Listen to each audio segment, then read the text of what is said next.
بسم اللہ الرحمن الرحیم۔ قرآن حکیم کے سورہ مبارکہ ابراہیم کی 5ویں آیت ہے، جس پر غالباً آج یہ میری 5ویں مجلس ہے۔ سورہ ابراہیم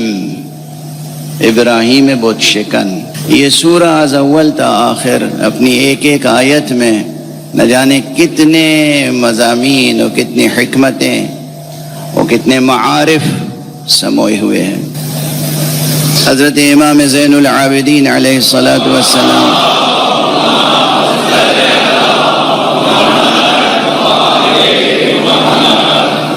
کا یہ ارشاد گرامی کل کی مجلس میں بھی میں نے یاد دلایا تھا، اور اس سے پہلے بھی اکثر یاد دہانی کرتا رہا ہوں۔ آپ نے فرمایا ہے کہ قرآن مجید کی آیتیں آیات القرآن خزائن، قرآن مجید کی آیتیں خزانے ہیں، خزانے۔ ایک ایک آیت ایک انتہائی عمیق و وسیع و عریض و عریق خزانہ ہوتا ہے۔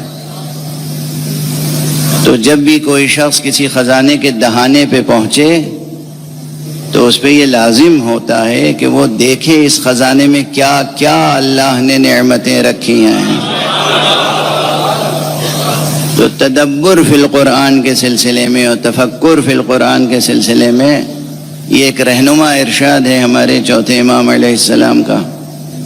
قرآن مجید پڑھیں، میں اکثر عرض کرتا ہوں، قرآن مجید جس قدر جتنا بھی روزانہ پڑھ سکیں پڑھیں، اپنے وظیفے میں رکھیں، صبح، شام یا سحر کے وقت، یا نماز عصر کے بعد، نماز صبح کے بعد، نماز عصر کے بعد یا سحر کے وقت۔ یہ 3 اوقات تو بہت ہی عظیم الشان ہیں۔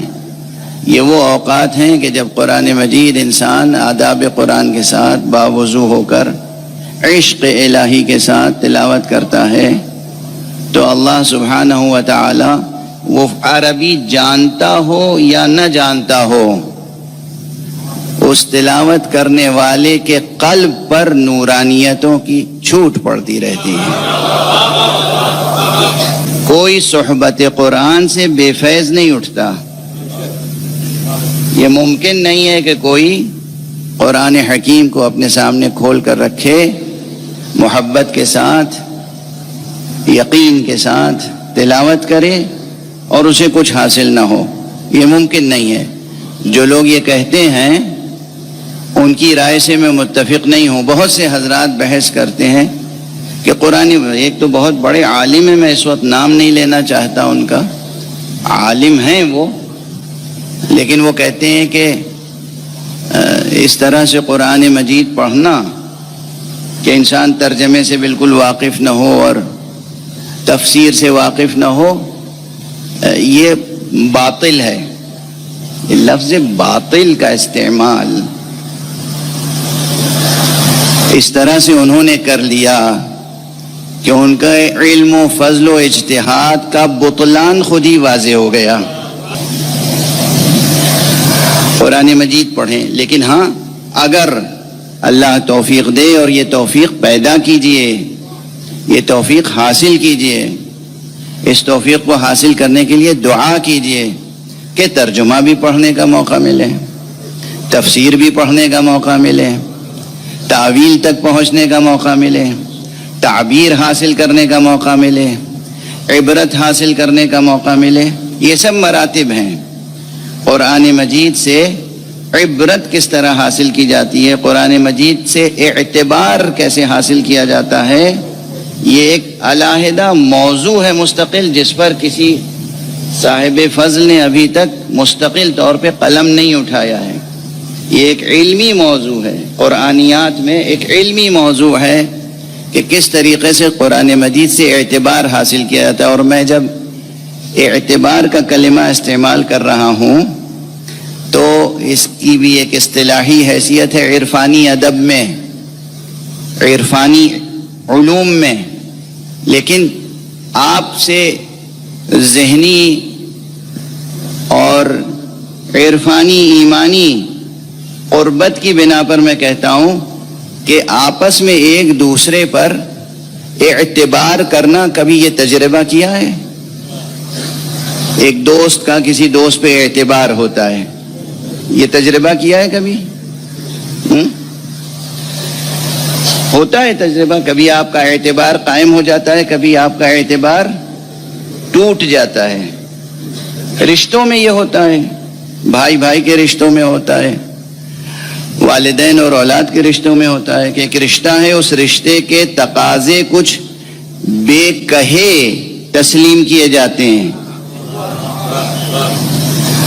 لیکن کبھی کبھی وہ تقاضے پورے ہوتے ہیں تو کہا جاتا ہے کہ میرا اعتبار قائم ہو گیا، اور کبھی وہ تقاضے پورے نہیں ہوتے تو کہا جاتا ہے کہ بھئی اعتبار کو ٹھیس لگی، اعتبار ٹوٹ گیا۔ اب میں عرض کر رہا ہوں کہ قرآن مجید سے اپنا اعتبار حاصل کریں۔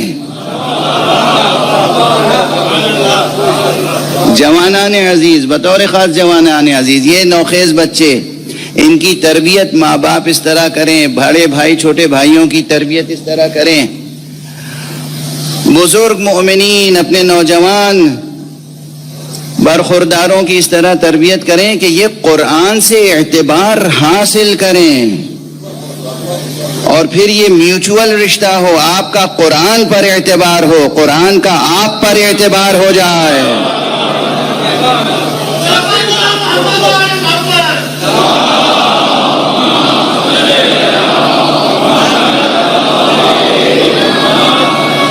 جن کے درمیان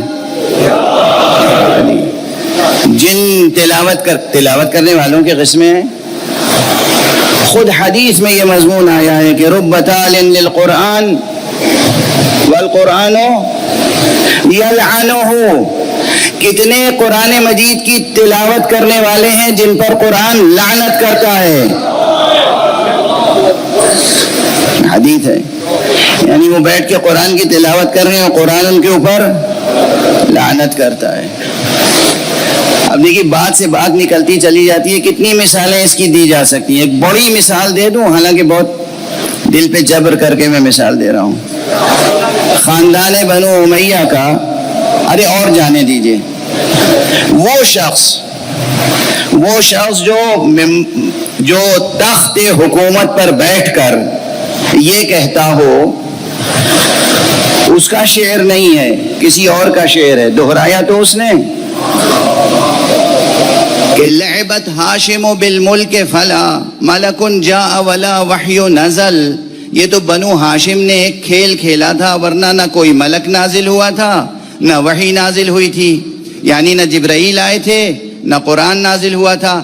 اگر یہی شخص بیٹھ کے قرآن پڑھے تو قرآن اس پر لعنت نہیں کرے گا تو کیا کرے گا؟ ساری امت مل کے اس کی مغفرت کے لیے دعا کرتی رہے، تمام اموی فقہا اس کے لیے رحمت اللہ تعالی علیہ کہتے رہیں، مگر جتنی بار یہ رحمت اللہ تعالی علیہ کہیں گے، خود قرآن اتنی بار اس پر لعنت کرے گا۔ تو واضح ہوئی بات۔ اب اسی سلسلے کو جب آگے بڑھا تو ایک اور شخص ہے، کہتے ہیں کہ ایک جوان تھا بنو امیہ میں، بڑا صالح جوان سمجھا جاتا تھا، نام تھا اس کا ولید، اور وہ دن رات نماز روزہ اور تلاوت قرآن میں مشغول رہتا تھا۔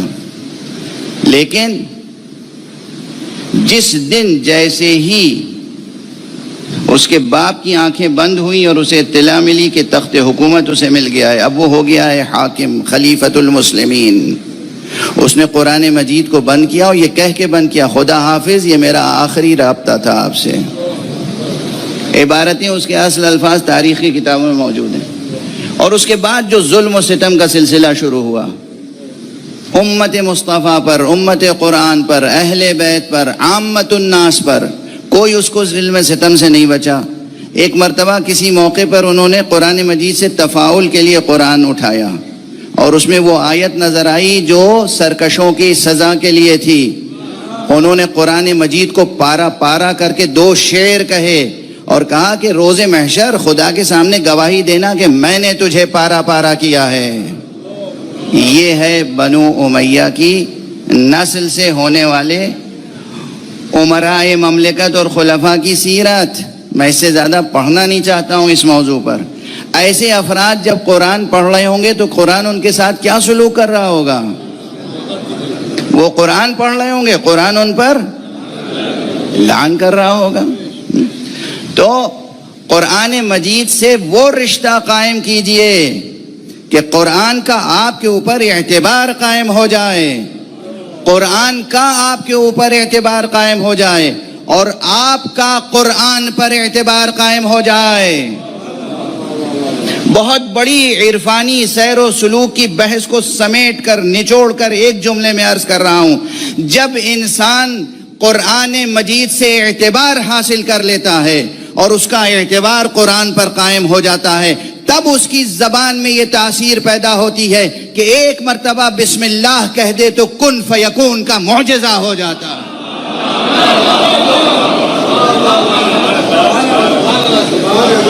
ہمارے عرفاء جو کہتے ہیں کہ بسم اللہ عارف کن فیکون خداست. ایک عارف جب بسم اللہ کہہ دے، کچھ نہیں، بسم اللہ کہہ دے. یہ کیسے ہو گیا؟ یہی بسم اللہ 100 بار پڑھیے، 1000 بار پڑھیے، 786 بار پڑھیے، کوئی اثر نہیں ہوتا. اور ایک عارف ایک بار بسم اللہ الرحمن الرحیم کہہ دے، جس کام کے لیے نیت کر کے بسم اللہ کہے گا وہ کام ہو جائے گا. یہ کیسے ہوتا ہے؟ انہوں نے قرآن سے وہ رشتہ برقرار کیا ہے کہ قرآن کا ان پر اعتبار ہے، ان کا قرآن پر اعتبار ہے. ایک صلوات پڑھ دیجئے محمد والے. اس لیے آپ حضرات کے سامنے پورے اعتماد سے عرض کرتا ہوں، قرآن سے رشتہ مضبوط کریں اور دیکھیں کہ کیسے مضبوط ہوتا ہے. قرآن مجید روز پڑھیں، جتنا پڑھ سکیں، پھر جتنا سمجھ سکیں اتنا سمجھیں. فرض کیجئے کہ آپ نے ایک صفحہ پڑھا، ایک صفحے پہ 20 آیتیں ہیں، 20 کی 20 آیتیں ایک دن میں آپ سمجھنے کی وسعت وجودی نہیں رکھتے. یہ جملہ میں عرض کر رہا ہوں کسی وجہ سے. کبھی کبھی دیکھیے یہ جو ہمارا وجود ہے نا، یہ ہے وسعت پذیر.